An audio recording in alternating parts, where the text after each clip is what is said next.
Shiko nderuar, mi mbroma, mirë se po takohemi sërish edhe në këtë të premte në Libero. Sonte kam përzgjedhur për ta nisur këtë emision disa fjali me shumë domethënie nga rumi. U luta për ndryshim, kështu që ndryshova mendjen time.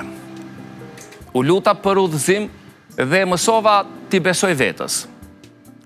U luta për lumturi dhe kuptova se nuk jam egoja ime. U luta për paqe dhe mësova t'i pranoj të tjerët pa kushte. U luta për pasuri dhe e kuptova se është shëndeti im. Humba gjithçka, e gjeta vetën. Faleminderit shumë, zonja.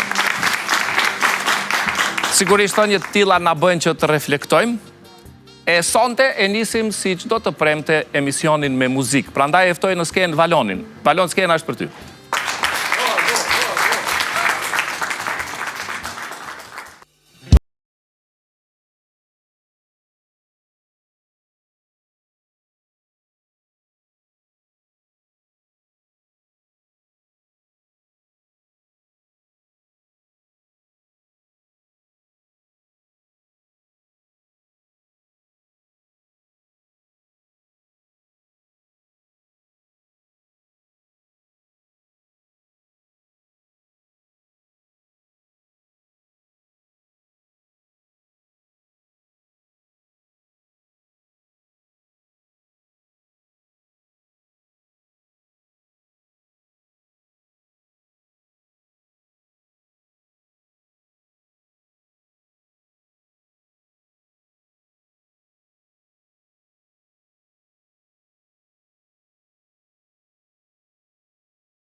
Faleminderit shumë, faleminderit Valoni, faleminderit orkestra, faleminderit shumë. Sonte në pjesën e parë të edicionit kemi të ftuar një njeri që me përvojë të gjerë në shoqërinë civile dhe institucione për shumë vite ka qenë pjesë e përpjekjeve për mbrojtjen e identitetit urban, trashëgimisë kulturore dhe mjedisit në Kosovë dhe më gjerë. Ai ka shërbyer si zëvendës ministër i turizmit dhe mjedisit në Shqipëri. Ndërkaq në Kosovë ka shërbyer si deputet në Kuvendin e Kosovës e po ashtu edhe si ministër i kulturës, rinisë dhe sportit. Me një karrierë që përfshin organizata vendore e ndërkombëtare, komisione parlamentare dhe programe leadershipi në shumë vende të botës, ai është një figurë që tashmë ja ka mësyer edhe garës si kandidat për kryetar të komunës së Prishtinës. Përtej kësaj, do ta njohim afër rrugtimin e tij personal e politik, e mirëpresim me shumë kënaqësi Hajrullah Qekun.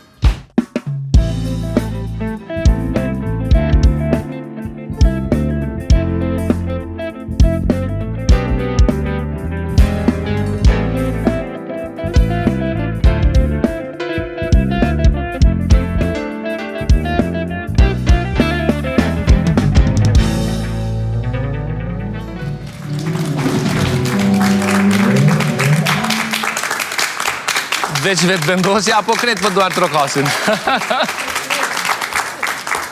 Mirë mbrëma, mirë se erdhët. Mirë se zeta, Naqësi që ju kam në Libero. Gjithashtu.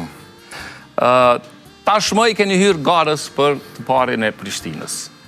Në Libero dua ta nisim me pyetjen pse në Prishtinë e jo në Prizren? Sepse pjesa më e madhe e jetës sime lidhet me Prishtinën. Unë kam jetu në Prizren deri kur I kam mbush 18 vjeç dhe nga I moment jam banor I Prishtinës. Jetoj këtu, kam studiu këtu. Puna ime ka qenë e lidhur mas shumti me Prishtinën. Familja ime është në Prishtinë, bashkëshortja e Prishtinës, 2 vajzat e mia kanë linë në Prishtinë, por rriten në Prishtinë. Dhe sidomos aktiviteti im politik nga inkuadrimin e vetëvendose lidhen me çështje të nivelit qendror, me parlamentin, me qeverinë, dhe unë e konsideroj veten si pjesë të këtij qyteti, ndonse kontributi im në gjithë këto vite, sidomos në shoqërinë civile, ka qenë I shtrirë në shumë qytete, mbase për shkak të specifikave që ka Prizreni, me një trashëgimi kulturore të pasur, me një zonë historike të jashtëzakonshme, e ka shuar atë pjesë të angazhimit tim, por unë kam qenë shumë aktiv edhe në trashëgimin kulturore të Gjakovës, edhe të Pejës, po edhe të qyteteve tjera gjatë krejt angazhimit në shoqërinë civile. Tani mu për me mbind, mjafton që grunë e ketë Prishtinës. Më thonë, mjafton kjo argument dhe je bo Prishtina li, po a di si është puna. Historit njëtë kemi shumë, përfshi edhe unë që në shkollë të mesme kam ardhur dhe ma shumë kam jetë Prishtinë, e shumë të tjerë të cilët kontribojnë Prishtinë. Ama dhe sot e kësaj dite, ka disa pinjoll të Prishtinës, që e qënë vetën pinjoll, që nuk e akceptojnë këto, na shohin si një lloj mishi tegër. Si të duket kjo? Resul, unë besoj që kjo është pjesë e një fushate politike, prandaj edhe unë Veç politika, apo është ma e sistemuar, edhe kulturore kështu? Unë besoj që është e sforcume, edhe është pjesë e fushatës. Kështu që unë e marrë me sportivitet këtë çështje. Është temë që po bëhet pa nevojë, sepse nuk ka kurfar lidhje ndikimi me fushatën. Ne garojmë me ide, me vizion, me program. Edhe e sjellim backgroundin tonë në qeverisje. Këto janë temat kryesore. Është çështje triviale, e paqëndrueshme për më tepër, çka kam mësuar në Prishtinë. Sepse jeta ka lidh me Prishtinën mas shumti, është Prishtina mbase është qyteti me zemrën më të madhe në këtë Kosovën, sepse Prishtina gjithmonë merr nga të gjitha anët e Kosovës. Bile shpesh thonë që e merr më të mirën e pjesëve tjera, sepse është kryeqytet, sepse këtu ka potencial. Dhe unë mendoj që këta që e bëjnë një lloj kështu propagande në lidhje me prejardhje, në fakt nuk janë të e kuptu që duke më sulmu në prejardhje, realisht janë duke I sulmu dhe gjysmën pothuajse të banorëve të Prishtinës, sepse demografia ka ndryshu mbas luftën në Prishtinë, edhe Prishtina sot është Prishtinë para se gjithashtë, sepse shumë njerëz kanë ardhur këtu, janë eduku këtu, punojnë dhe kontribojnë në këtë qytet. Unë nuk e kam fare shqetësim këtë lloj diskutimi, unë bile mendoj që me qenë I Prizrenit është edhe vlera shtume. Nuk duhet me qenë diçka negative e punë, siç është me qenë I Gjakovës, I Pejës, apo I një zone tjetër të Kosovës. Në këtë kuptim, Prishtina gjithmonë ka prit mirë nuk e kam ndi kur farë ndjenjet ku e diun, trajtimit jëtë mirë ose mos me undi mirë sa ardhën. Kjo që apo flitet tash, është veç pjesë e fushatës, kryen zedhet edhe përpritet edhe kjo. Edhe diçka tjetër, qeku apo qeko?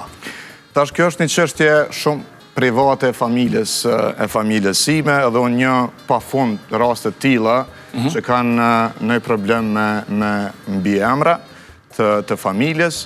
Kjo është një histori e familjes sonë, sepse ka pas të tillë familje që kanë argumentuar që ajo oja ka qenë një farë imponimi një sistemi tjetër, dhe mbas lufte ka fillu të rregullohet, të adresohet kjo çështje një padrejtësi historike që është bërë familjes sime.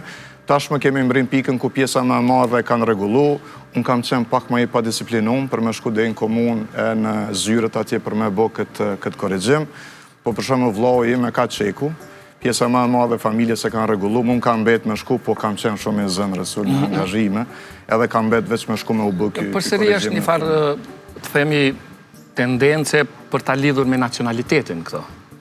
Po, shteti ynë është shtet i qytetarëve të vetë me shumicë shqiptare, po në bashkëjetesë me të gjitha grupet e komunitetit.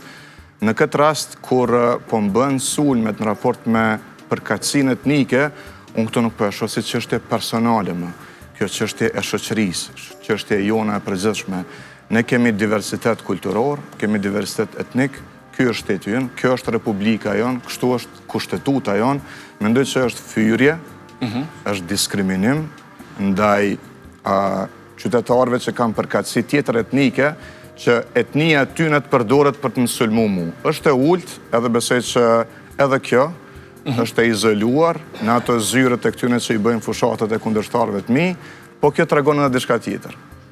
Kjo tregon që realisht nuk po gjejnë në arsye të qëndrueshme për me sulmu, me më kritiku, e pak po merren me çështje të parancishme, prej ardhja e një shkronje mbiemrit. Unë drejtë me thënë edhe po gëzona se po shoh që nuk kanë argumente, po mirën me çështje triviale. Me të kallëzu drejtën, mu ma shumë shqetësojnë që to, si qytetari këtij vendi që vazhdojnë edhe për te politikës, edhe për te fushatës, se sa kush do ta bëj më të bukur një shesh apo një shesh tjetër. Ato janë çështje që se cili është i bukur, por nëse këto vazhdojnë të jenë pjesë e debateve, kjo është më shqetësuese sepse pastaj bartet edhe në diskutime brenda familjes, brenda shoqërisë, dhe kjo është çështje pse e diskutova në fillim. Për këtë arsye unë asnjëherë nuk i kam përdor hapësinat e mia të komunikimit publik për të folur për këtë çështje, sepse mendoj që këto çështje duhet të mbeten aty ku janë, në margjina, të mos i japim shumë rëndësi, sepse siç po thua edhe ti, këto pastaj shndrohen në konflikte brenda shoqërisë, janë të dëmshme, bile mund me qenë edhe të rrezikshme. Unë jam këtu për të ofruar më të mirën time, edhe si përvojë, edhe si dije, edhe si program për Prishtinën tonë, dhe le të jetë kjo një garë e koncepteve. Faleminderit shumë. E kemi nisë kështu bisedën libero. Nuk është e zakonshme të marrë kandidat gjatë fushatës. Prandaj kam vendosur që, ose si televizion kemi vendosur që t'japim hapësirën top 3 kandidatëve deri në fund të kryeqytetit. Po jo intervistë zakonshme si që bëni në emisionet tjera. Një nga pjesët që unë e kam libero është një pyetësor që ne e quajmë pyetësori R. Ju nxjerr jashtë politikës, duhet t'ju njohim edhe në këtë aspekt. 15 pyetje. E para është kështu. Cili është ushqimi që sa herë ha ta kujton fëmijërinë? Ushqimi që ma kujton fëmijërinë faktikisht lidhen shumë me produktet e brumit, sepse ashtu tradicionalisht kanë gatu shumë mirë, shumë shijshëm prej gjyshes e pjesa tjetër e familjes, edhe gjitha llojet e brumave janë ça ma kujton. Ma shumë pita apo fli? Na kemi qenë ma shumë me pite se sa me fli, po edhe flia definitivisht shumë, edhe pse sot mundohem me i shmangë këto ushqime, sepse ndikojnë edhe në shëndet edhe në çështje tjera. Veç i han, i konsumon, apo edhe di me gatu? Di me gatu, jam pak ma i dopt të brumnat, me gjithate, dona me pranu, po jam shumë e mirë në gjellna dhe në gatimet të tjera, unë gatuj shpesh për 2 vajzat e mia, kështu që muj me thonë që jam një kuzhinier mesatar. Faleminderit shumë. Çfarë mendon kur e sheh veten pasqyrë? Pyetja e njëjtë që më ka përcjell gjatë gjithë jetës, apo bëj mjaftueshëm? Apo bëj mjaftueshëm për ato që unë besoj, apo bëjmë mjaftueshëm për detyrat që mu kam besu prej qytetarëve që mi ja kthy me shërbim mbrapa. Përgjigja cila është? Nuk e di, nuk ka asnjëherë përgjigje dhe mendoj që mirë që nuk ka përgjigje, sepse është një betejë e përhershme, ndodh gjatë gjithë kohës dhe kjo më mban në kondicion pastaj. Që vazhdon. Cila është kafsha nga e cila friksohesh mas shumë ti? Nuk muj me thonë që friksohem nga kafshët, por definitivisht jam i kujdesshëm kur dal sidomos në zona malore, edhe mundohem me marrë shumë informacion për lëvizjen e kafshëve në zona malore, që janë pjesa e shtazëve të egra, po në përgjithsisht mundohem me e kuptu shumë mirë këtë raportin e njerëzve. Me çka mundesh mu përballë? Ajo e para, po kjo raporti njerëzve me kafshët, sepse na shpesh themi na zbriti ariu ose na doli ujku, duke pretendu që ata po vinë në vendin tonë, realisht fillimisht ka qenë natyra, ka qenë habitati tyne, njerëzit pastaj kanë shku i kanë ndërtu qytetet aty, edhe unë besoj shumë këtë parimin një lloj jeteset e përbashkët me botën shtazore. Faleminderit shumë. Po të kishit mundësi që të zgjidhnit njërin nga këto opcione, logjiken apo emocionin, cilin do ta zgjidhnit? Unë përgjithsisht jam edhe emotiv në vendimet e mia, sepse besoj shumë që edhe intuita, edhe ajo që quhet ndërdije, një forme janë pjesë e emocionit që duhet ta ushqejnë çfarë do vendimi racional që e marrim në fund të ditës. Kështu që jam një lloj mesi në këtë kuptim, edhe mendoj që nuk është asgjë e keqe ose gabim të kemi emocione dhe ta përdorim edhe pjesën tonë shpirtënore sa herë që ne duhet marrim vendime në fund të cilat quhen racionale, po ajo racio nuk ka asnjëherë vetëm mendja ose truni në vetvete, po ushqehet shumë nga ndjenja, emocioni edhe nga përvoja jonë jetësore që krijohet si dija akumuluar brenda nesh. Faleminderit shumë. Një pyetje filozofike. Çka mendon se ndodh me ne kur vdesim? Unë jam person që provoj me lexu shumë, sidomos ata dietar, mendimtar që kanë shkruar mbi atë se çfarë sot nuk e percepton ndoshta truni ynë i njeriut. Lexoj shumë edhe poezi mistike, lexoj shumë edhe filozofi ekzistenciale, por lexoj shumë edhe çka do që ka të bëj me fen, edhe interpretimet mbi shkollat e ndryshme fetare, po nëse duhet një përgjigje e shkurt, edhe pse është shumë vështirë me përgjigj kësaj pyetje, unë besoj që ne para se gjithash jemi energji. Do më thënë, kjo pjesa jonë biologjike nuk kish mujt me funksionu pa energjin, e ajo energjia është diçka pa dukshme. Nuk është fizike, nuk është e prekshme, edhe mendoj që pas vdekjes, ndoshta trupi ndalet, vyshket, por energjia nuk humb, edhe energjia vazhdon. Po tash, ai vazhdimi ka interpretime të ndryshme, unë nuk është që kam një koncept shumë të qartë, po besoj që energjia vazhdon edhe pas vdekjes. Faleminderit shumë. Në të njëjtën linjë, ku mendon se shkon një mendim kur harrohet? Unë kam pak një, po e them kështu, problem me çështjen e kujtesës. Okej. Sepse është me gjas pjesë mënyrës që funksionon njeriu edhe trunit, disa shquhen për memorje të fortë, ju kujtohen me data, me ditë, me çështje. Unë nuk e kam shumë zhvilluar me këtë, prandaj provoj gjatë gjithë kohës kështu, me mbajt fletore me vete. Okej. Teknologjia po unë pak koncept ma klasik edhe provoj me i sistemu, me i shkru mendimet, propozimet, idetë, diskutimet, me i pas gjithmonë me vete, se ku shkojnë nuk e di, po mendoj që nuk shkojnë askund. Janë aty. Janë diku. Janë aty brenda. Në një prej folderave. S'po tham për politikantë, po pse njerëzit gënjejnë? Nuk jam shumë i sigurt cili kish me qenë motivi, ose që mund të më pas vetëm një motiv të veçantë. Njerëzit në përgjithësi të jetu, fillojnë me I kriju do shkatësi të përshtatjes edhe të adaptimit me rrethonat e ndryshme jetësore. Nga njëherë është një situatë ku thjesht nuk donë me lëndu dikënd, dhe pse unë nuk besoj shumë në këtë konceptin e rrenës së bardhë. Mendoj se çka do që shkon jashtë së vërtetës nuk është e mirë. Në çka unë besoj më shumëti, është në kujdesin që duhet ta kemi kur komunikojmë mes vetë. Sepse ka shumë mënyra që mund të mu thonë e njëjta gjë. E në zakonisht nuk e zgjedhim mënyrën se si I themi gjërat. Nuk e zgjedhim mënyrën më të mirë, më elokuente, më të butë, gjithmonë të e mendu se çfarë ndikimi mund të kemi të njerëzit kur flasim me ta.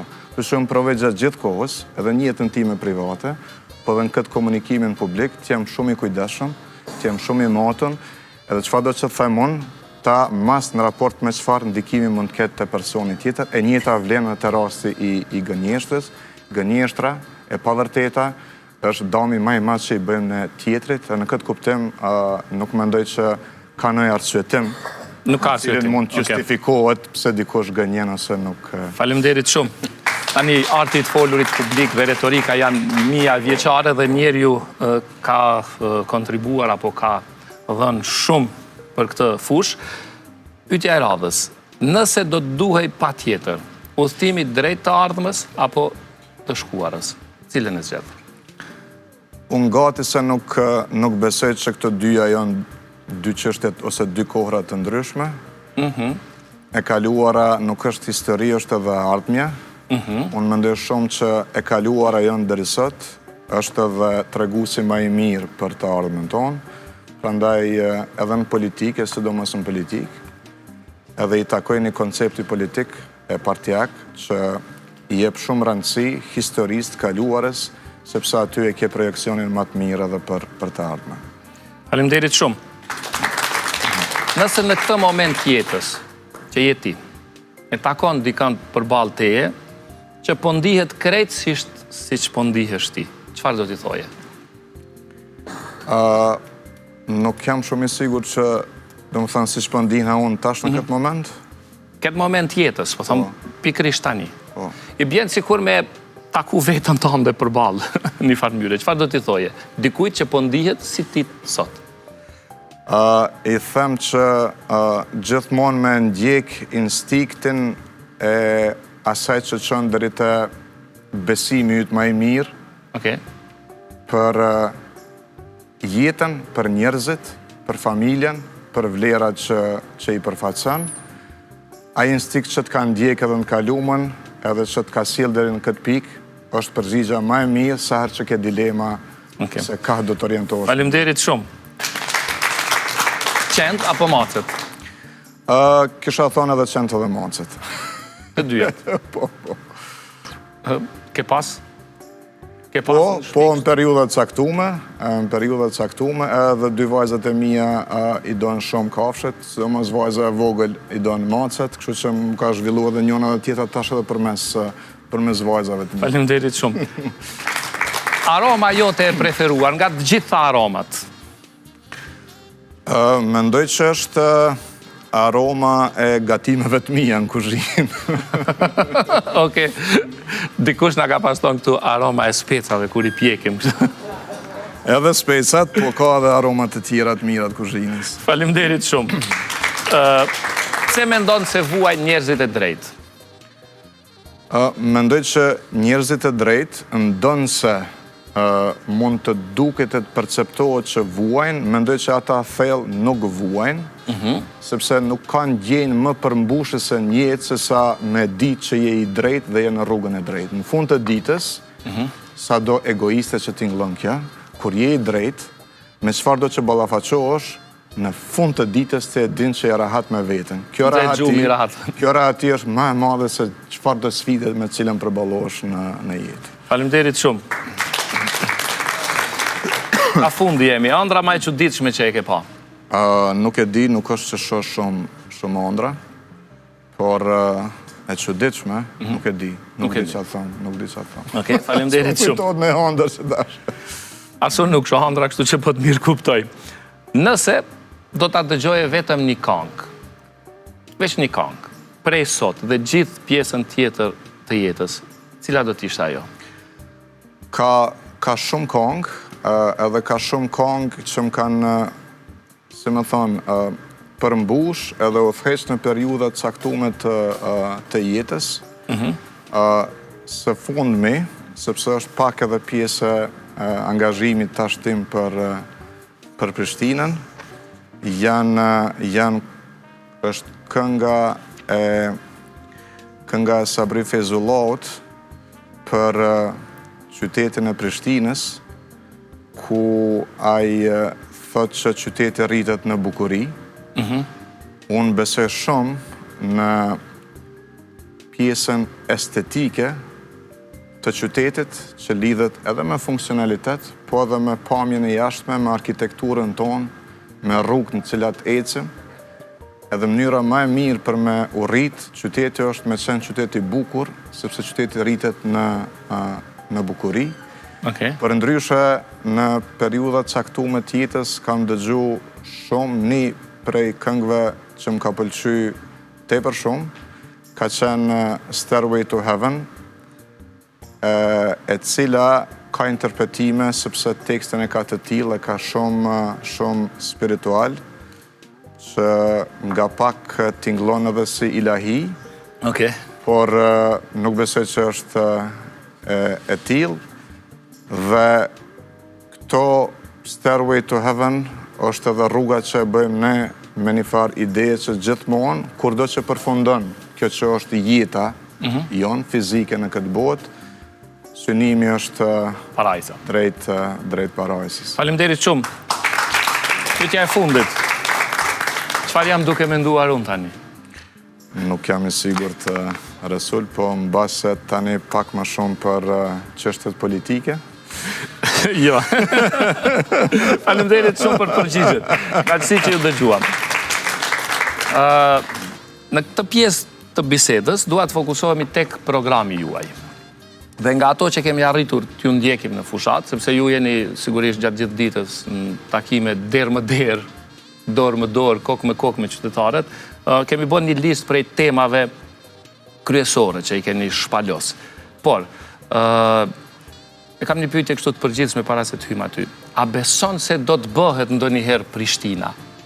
Dhe a do të besojmë ne që 25 vjet, në farë mënyrë thuja se jemi dorëzu se kjo Prishtinë nuk vjen të rezi?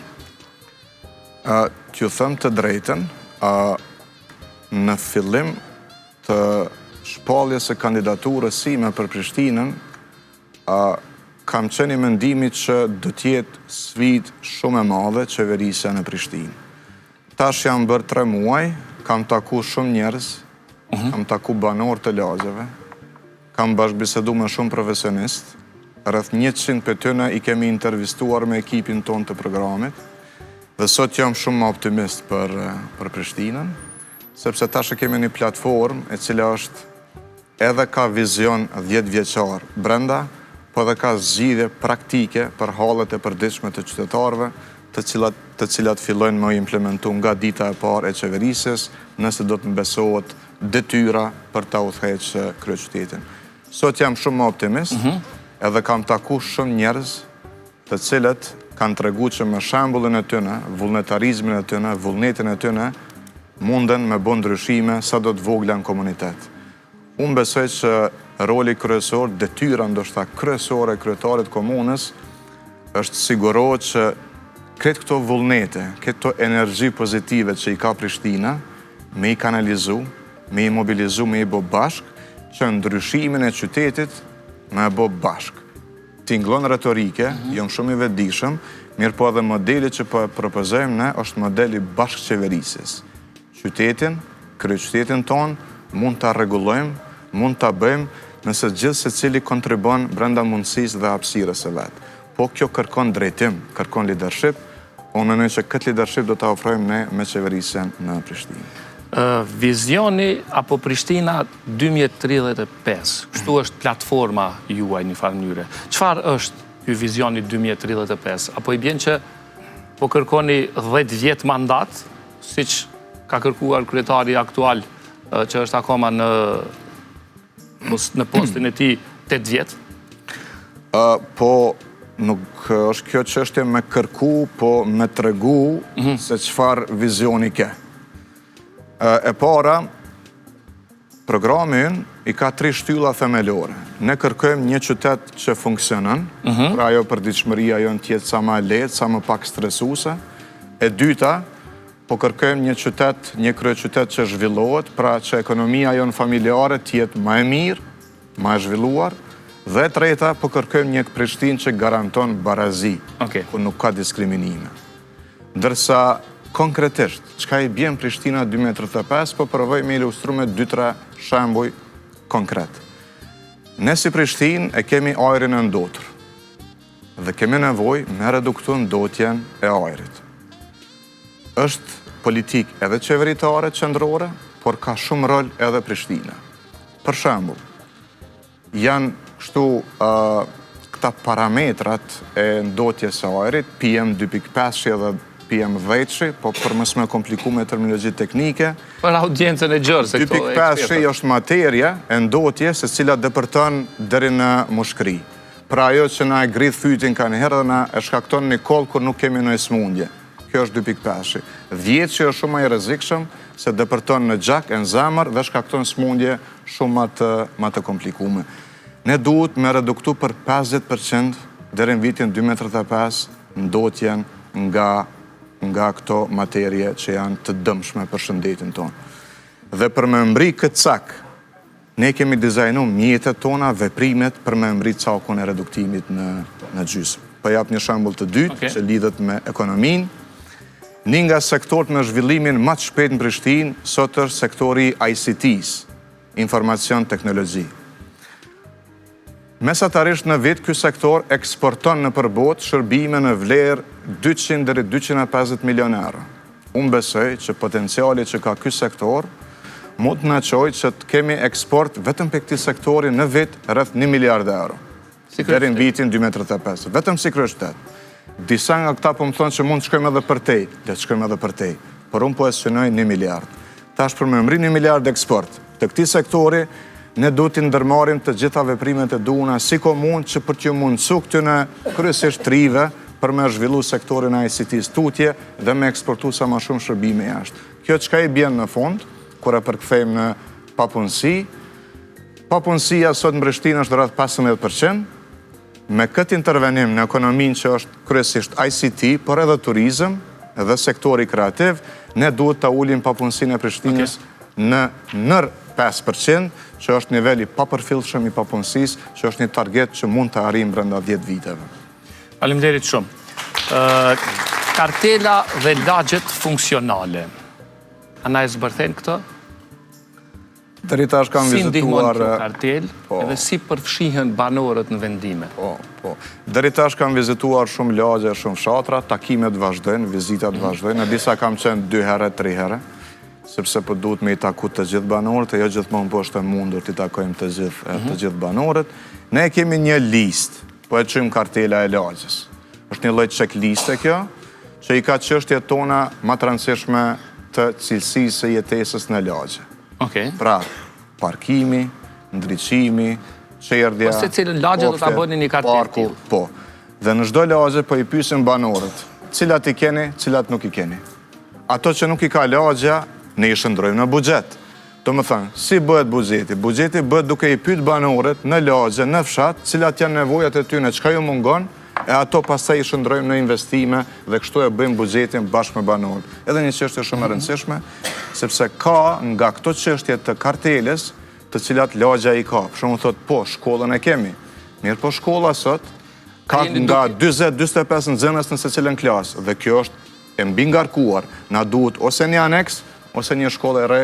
Kjo është metodologjia e konsultimit direkt me banorët që nevojat e tyre ne të shndrojmë në buxhet. Po i bëni gjatë fushatës, a ka mundur të bëhen më herët këto që të shndrohen pastaj këto kartela në diçka publike dhe si ofertë? Unë kam marrë kandidaturën nga lëvizjeve vendose para rreth 3 muajsh dhe që nga i moment e kam nisë aktivitetin tim edhe konsultim me ekspertët, edhe diskutime në lagje, pra këto nuk janë takime vetëm të ditëve të fushatës, por ka qenë koha ime në dispozicion dhe po provoj të bëj më të mirën brenda kësaj kohe që të marr sa më shumë komente, inpute nga qytetarët për me i shëndru ato në platformë. Trafiku është, po më duket, ajo që mujtë ta quajmë patatja e nxehtë e secilit kryetar. Cila është formula juaj, si do ta zgjidhni? Trafiku kërkon disa veprime të cilat duhet ndërmerren paralelisht. Por njëherë vizioni afatgjatë. Unë e shoh një Prishtinë të vitit 2035 me më pak vetura e me më shumë autobus. Me më shumë bicikleta, me më shumë mjete alternative të transportit, sepse sot ngarkesa më e madhe e trafikut vjen nga shumë vetura në qytet dhe autobuset të cilët janë të pamjaftueshëm dhe prap bllokohen në të njëjtin trafik. E para, duhet rritet numri i autobusëve në Prishtinë. Prishtina ka nevojë për rreth 240 autobus, mundësisht në pjesë e tyre autobus elektrik për sa më pak ndotje, për me mbulu jo vetëm territorin e komunës, por edhe lidhet me Fushë Kosovën, Obilicin, Lipjanin, Podujevën dhe Graçanicën. Kjo është shumë e rëndësishme, transporti duhet të jetë edhe rajonal, jo vetëm brenda komunës së Prishtinës. Së dyti, na duhet korsia e veçantë, vetëm për autobusin. Pastaj që përdoret edhe nga taksi, emergjencat, zjarr fiksit dhe autoambulanca. Nuk mundesh me rrit numrin e autobusëve duke e mbajt kështu me 2 korsi pa një të veçantë për autobuse, sepse ata prap bllokohen në të njëjtin trafik. Kur e lirojmë një korsi vetëm për autobusin, na vjen shumë më shpesh autobusi, mbrim shumë më shpejt në destinacionin ton, harxojmë më pak parë sepse nuk e përdorim veturën. Këto masa... Se këto janë masa që kërkojnë urgjencë një farë njëre. Për sa kohë do ta shohim ose do ta ndjejmë efektin? Pyetja për kohën e ka një përgjigje të përgjithshme nga unë. Nuk ka zgjidhje të shpejta dhe të lehta. Nuk ka shkop magjik. Unë nuk ju premtoj mrekullina, premtoj çfarë mund të realizoj edhe gjithmonë synoj të realizoj më shumë sa që premtoj. Ky është parimi im. Unë nuk jam këtu... A ke kalkuluar një kohë me gjithatë? Po, patjetër, çfarë tash? Plani i mobilitetit. Është një dokument që e ka miratu komuna në vitin 2019. Dhe aty janë një pjesë e këtyre masave veç janë të parapame. Pra ne duhet fillojmë implementimin e kësaj menjëherë. Blerja e autobusëve fillon në vitin e parë. Na duhet menjëherë 30 autobus të ri, deri në fund mandatit parë edhe 100 autobus të ri që vinë dhe i shtohen flotës ekzistuese. Na duhen 4-5 parkingje të mëdha në pikat e hyrjes në Prishtinë, sepse gjatë ditës e kemi një fluks për 150.000 veturave që vinë nga qytetet e tjera. Këta janë njerëzit që vinë për të punuar në Prishtinë brenda ditës dhe kthehen jashtë. Ata duhet ndalen aty në pikat e hyrjes, të parkohen dhe me pagesën që e bëjmë për parking, ta marrin me njëra autobusin dhe të lëvizin e për qytet sa më shpejt dhe në mënyrë sa më efektive. Duhet një sistemi menaxhimit efikas të semaforëve. Diçka ka nis, po sistemi është shumë jo efikas, nuk ka nevojë semafor me kohë kështu fikse, ato duhet të jenë dinamike sipas fluksit dhe sipas kohës së trafikut gjatë ditës. Këto masa fillojnë me implementu me njëherë dhe do të mundohemi sa më shpejt me i kry të gjitha, por unë asnjëherë nuk do të dal me premtime, duke premtu mrekullina, duke thënë se ja u zgjidhi për 6 muaj e për 12 muaj, sepse ky model është një model shumë i keq. Ky model, në fund, na i ka prodhu politikan të cilët betejen për komunë e kanë pa vetëm për mja marrë vota qytetarëve, e mandej kanë vazhdu, kanë vepru si kanë dashur ata vetë, nëse e merrni dhe analizoni platformën, premtimet, bilet disave me kohë dhe me sa ka me kushtu e ku ka me marrë buxhetin, kryetari aktual e shihni që as 5% atyre nuk janë realizu pas 4 vite qeverisje. Faleminderit shumë. Mësimi tërditor është një çështje tjetër. Ka nis diçka në kryeqytet? Ju e keni parapar tek vizioni juaj, tek ajo Prishtina 2035, si do të duket ky mësim? Ajo çfarë ka nis, fatkeqësisht, ka qenë një lloj keqpërdorimi i shkollës edhe ndërtimi i një karriere politike në kurriz të fëmijëve. Më falni që isha pak më i ashpër, por kur preken fëmijët, duhet jemi edhe më të ashpër në reagimet e tona. E ka nis mësimin gjithditor pa analizë, pa kurrikul dhe mbi gjitha pa hapësinë të mjaftueshme në shkollë. Shkollat e tona janë edhe ashtu të stërngarkuara. Ka shumë ma shumë nxënës edhe për orarin e rregullt me këtë kurrikulin që e ka shkolla sot. ti po ja shton edhe një 3-4 orë shkollës pa kriju hapësinën. Nuk mundet fëmija me ndet 7-8 orë në të njëjtën klasë, në të njëjtat banka. E damtojmë edhe fizikisht, edhe psikologjikisht, edhe emocionalisht fëmijën. Propozimi ynë është ky. Njëherë bëhet kurrikula e kujdesshme, mësimi tërditor ka kuptim. Mësimi është duke vazhdu. Nëse pjesa e dytë e ditës lidhet me aktivitet, dhe unë po propozoj art, sport, natyrë, laborator, digitale. Na duhet atraktivitet që fëmija me kalu kohë të mirë në shkollë e mos me u mërzit të ndegja gjithë ditës aty. Unë dje pata takimin e fundit me disa mësimdhënëse të një shkolle, ku bëhet, ku pilotohet, nuk po e publikoj sepse më kërkun kështu, me mbajt konfidenciale, identitetin e tyne. Mirë po, ato janë dëshmitare që jo vetë që nuk po funksionon tash mësimi tërditor, po dhe shkolla vetë, që ka qenë shkolle njoftën për cilësi, orë duke humbe dhe cilësin që ka pas. Do të ndalësh? Unë po propozoj kështu. Vlerësim të kujdesshëm në komunikim edhe me shkollat, edhe me prindrit, në mënyrë që pjesën e dytë të ditës, kur fëmija e kryn orarin e lëndve që i ka pjesë të kurrikulës formale, ta bëjmë duke qenë të fokusuar në aktivitetin në këto fusha që i përmenda më herët. Kjo kërkon para se gjithash. Po, kjo krejt në regull, po tash është duke vazhdu që është duke vazhdu. Do të ndalesh këtë, ta bësh vlerësimin, pastaj të fillosh, apo gjatë rrugës do t'i... Unë mendoj që mund të kemi korrigjime aty ku ka nisur, po zgjidhje të qëndrueshme dhe cilësore mund të bëjmë vetëm kur e rrisim hapësinën fizike mas pari shkollave ekzistuese dhe ndërtojmë shkolla të reja. Nëse ka shkolla me 2 ose 3 ndrime, si mund është ashti me apliku mësimin tërditor me zgjatë orarin, a dini çfarë kanë bërë? I kanë marrë disa nxënës, i kanë qenë shkollat të tjera, sot u krijuar edhe një lloj mishmashi mes shkollave, sepse i kanë fuzionu, vetëm për me thënë që po zbatohet ky program. Nuk po zbatohet, nuk po realizohet, është gabim, nuk bën korrekt fëmijëve me bo karrierë politike. Zgjerimi i hapësirës së shkollave dhe kur e zgjerojmë hapësinën e shkollës, duhet me mendu me shtu hapësina për aktivitet fizik, për aktivitet artistik, për digitale, për laboratore, edhe për këtë aktivitetin që është interesant për fëmijët e tonë, dhe unë po propozoj edhe me dal pak për shkollës, jo veç me ndet aty gjatë pjesës së dytë të ditës. Sot po propozon, po kur t'jesh kryetar, çfarë do të bësh, se me propozime na gjithë mund t'japit? Propozimi im është pjesë e platformës. Pra unë sot flas nga këndi kandidatit që ka ide, koncepte, program, zgjidhje, të cilat i propozon para qytetarëve për me marrë besimin që nesër me zbatu ato projekte në praktik. Mësimi tërditor është projekt shumë i rëndësishëm për të gjithë ne.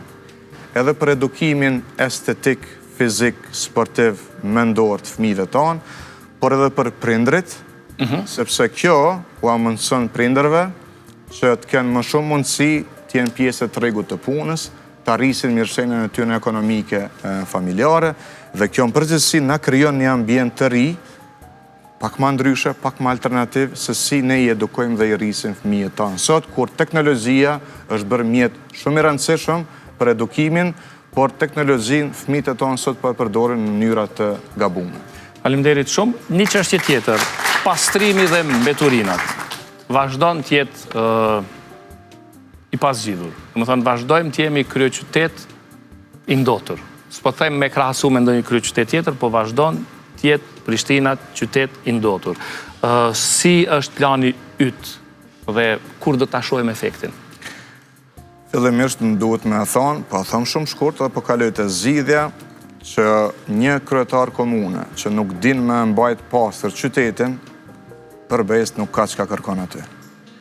Pra, pastërtia është elementare. Prej pastërtisë fillon gjithçka.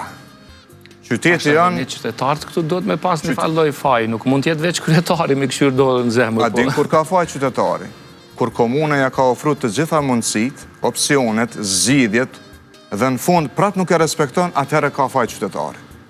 Por ti nëse nuk ke shporta ofër shtëpis, nëse nuk ke mundësi për me nda në burim, mbeturinë, nëse lagja jote është e papastër, po ti nuk ke resurse që shme e pastru, përbes është pak gabim me fajsu qytetari. Qytetari mund të ketë faj nëse komuna ja ka ofru të gjitha mundësit, i ka vendos të gjitha mjetet e nevojshme dhe në fund Prap, ajo është atëri pandërgjetshëm, duhet me inspektoriate, me mjetet tjera me vepru. Po njëherë me i kry detyrat e shtëpisë. Kryetari komunës që nuk e mban pastër qytetin e tij, përbes nuk ka çka kërkon aty. Është pak si shtëpia jonë. Shtëpia jonë ka shumë aktivitete, janë si drejtoritë e komunës, ka financa, ka gatime, po mas pari ka pastrim. Pa e majtë shtëpinë pastër, nuk mund me bë kurrë tjetër. Kështu është edhe qyteti. Nëse nuk e mban pastër, nuk mundesh me zhvillu asgjë tjetër. Te zgjidhja. 2 kontenjer për me nda në burim. Fillimisht organike dhe jo organike. E di që ka shumë kategorizime. Pra gjithkund do t'jenë nga 2. Gjithkund do t'jenë minimumi njëherë nga 2. E bëjmë edhe me ngjyra që me sen ma letë për se cilin me identifiku, që na me ditë, mbas edhe me qese me ngjyra, qesja me një ngjyrë caktume mbetje organike, tjetra jo organike. Nëse bëjmë këtë ndarje, blejmë edhe kamion 3, që edhe ata janë me ngjyra pastaj. ata janë specializum, dikush e merr organike, dikush jo organike.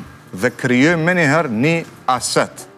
Ato që janë të riciklueshme, vazhdojnë tutje, përpunohen, sepse kjo është pjesë e një ekonomie që mund zhvillohet. Tash që kemi, deponitë tona i kemi ketë mbeturinat në një vend. Prej asaj nuk mundet kur gjë me u bo, nuk ka mundësi as me u reciklu. Pra kemi nevojë për ndarjen e burim, kemi nevojë për shtimin e numrit të kamionëve të specializuar në ndarjen për mbetjet organike dhe jo organike, kemi nevojë për qendra të grumbullimit që krijon brenda qytetit. Sot, kamionet e pastrimit, ndonë se edhe ata i ka degradu, sot kemi ma shumë firma private, por ma shumë kohë shpenzojnë nga vendi ku e grumbullojnë mbeturinën, deri te deponia, se sa koha që duhen me kalu brenda në qytet për me mbledh sa ma shpesh. Shpesh kontenjet mbushën edhe brenda ditës, e tani të duhesh me prit me ditët tona me ardh kamioni edhe njëherë. Duhemi me rrit edhe lëvizshmërinë e kamionëve brenda qytetit. Kemi nevojë me ndërtu, dhe këtë do ta bëjmë me njëherë në mandatin e parë, një qendër ose fabrik për përpunimin e mbetjeve inerte.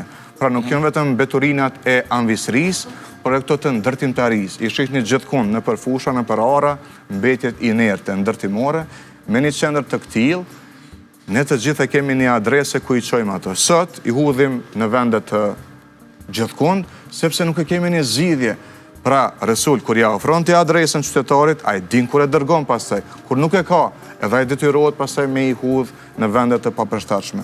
Kjo fabrik na mundson riciklim të mbetjeve inerte, të cilat prap mund me u kthy në material ndërtimor. Pra dhe nuk humbën. Ato nuk është asgjë e re për botën. Bota ka modele tilla. Absolutisht, edhe e fundit shumë e rëndësishme.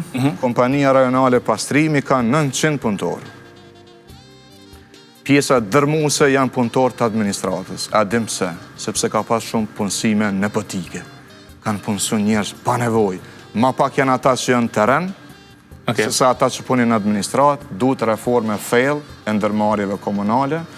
Unë nuk jam për me largu asken nga puna, mirë po nuk jam edhe askush me marrë rrogë pa punu. Duhet një risistemim, një riorganizimin ndërmarrjeve komunale, jo vetëm për pastrimin, dhe këtu të pastrimi fshihet edhe diçka tjetër, jo vetëm punësimi i panevojshëm i njerëzve të partisë e i familjarëve, por edhe kjo përpjekja e tyre për ta falimentu një ndërmarrje komunale për me hap treg për sektorin privat. Kjo është gabim, unë nuk jam kundër sektorit privat, përkundrazi jam shumë me punu për sektorin privat, por fillimisht me i fuqizu ndërmarrjet, e ku ndërmarrja me një moment e shetë që nuk po e mbrin një shërbim si duhet, mundet me nënkontraktu shërbim nga privati. Edhe një çështje, me qenë se i kam zonjat këtu, për pensionerët, çfarë do të ketë? Në organizimin e lagjës, nuk është vetëm kartela e lagjës, por është edhe ndërmarrja e lagjës. Pjesë e reformës tonë për reformimin e ndërmarrjeve komunale është me i zbrit të ndërmarrje edhe në nivel të lagjës. Na sot i kemi bashkësitë lokale, i kemi këshillat lokal, mirë po këto janë mekanizma që nuk kanë resurse për me i kry punë të lagjës. Unë po propozoj kështu. Një lagje që është në gjendje me u vetë administru. Komuniteti lagjës me u kujdes për lagjën. Se shpesh edhe kur po kemi investime, nuk po kemi mirëmbajtje, nuk po kemi përkujdesje për lagjën tonë. Kjo ndërmarrje ja mundson lagjës me qenë pjesë aktive e mirëmbajtjes së lagjës. E unë këtu e shoh moshën e tretë si një prej kategorive më të rëndësishme për me rujt, me mirëmbajt lagjen tonë të përbashkët. Kjo është mundësi edhe e punësimit, kisha me thonë edhe një mundësi për një të ardhur shtesë mbi pensionin që e marrin sot, por edhe një angazhim edhe fizik për shëndetjen e tyne, edhe me zhvillu jetën tonë komunitare në lagje. Së dyti, kemi shumë shoqata në Prishtinë, të cilat janë shoqata për me imbajt aktiv moshat e treta, sepse dalja në pension nuk do me thonë që ta është i dushme u mbyll në shtëpi, mund është me qenë shumë produktiv edhe në moshën e pensionimit. Këto shoqata asnjëherë nuk kanë pas mbështetje të duhur nga komuna, janë shoqata që punojnë ta zëm me gratë që mund të, dhe jo vetëm me gratë pensioniste, por edhe me burrat pensionistë, që mund të jenë aktiv edhe në produkte caktuar artizanale, por edhe në aktivitete tjera, qoftë sportive, qoftë të shëndetit edhe pas moshës së pensionimit.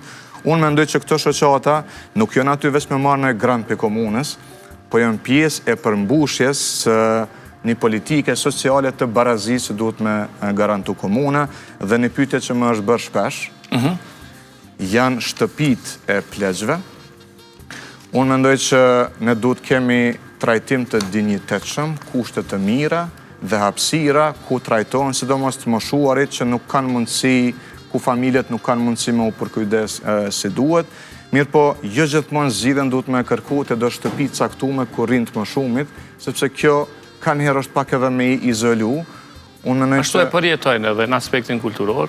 Ky lloj zhvillimi komunitetit në lagje, me bë lagjen me funksionu, me u vetë administru, e kërkon sidomos moshën e tretë aty, edhe unë pensionistët, gratë dhe burrat në moshë pensionimit, i shoh si pjesë të zhvillimit e qeverisë së qytetit, jo vetëm si do shtëpia që duhet më amaru dikon dhe me thonë tash ju vazhdoni dhe rini atje mes vete. Faleminderit, zoti Qeku, me shumë kënaqësi dëgjova pjesën e fundit, sidomos këtë pjesën ku e shpalos programin, me të njëjtën kënaqësi dhe kurreshtje do t'i dëgjoj edhe kandidatët tjerë. Nuk është as libero, as qëllimi jem në intervistë që të sfidoj deklaratat tua politike ose këto që i ke shpalosur, po kandidatët tjerë do t'a bëjnë sigurisht gjatë fushatës. Unë besoj do të ndesheni edhe në për debate. Tua që pyes, do të shkoni te Learti që të bëni debat me kandidatët tjerë? Ka ndodhur një situatë kur kryetari aktual nuk ju përgjigj një ftesë në një televizion për debat, për ballafaqim, ndërkohë që unë e kisha konfirmuar. Pas asaj ai doli në televizion vetë në një intervistë tjetër, tha unë jam i gatshëm për ballafaqim. Ishte pak paradoksale kjo.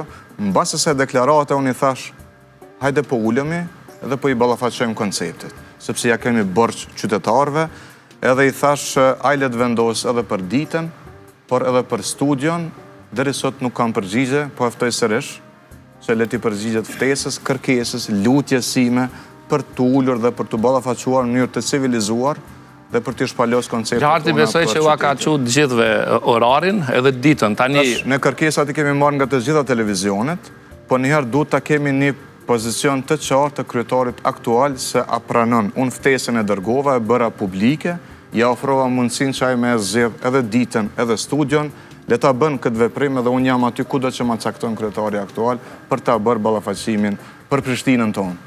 Faleminderit shumë. Kënaqësi. Shikues nderuar, kishim kandidatin e lëvizjes vetëvendosje për kryetar të kryeqytetit, zotriun Hajrullah Qeku. Ju vazhdoni të jeni edhe më tutje me emisionin tonë, ne do të tentojmë që në 2 javë në vijim të kemi edhe kandidatët tjerë.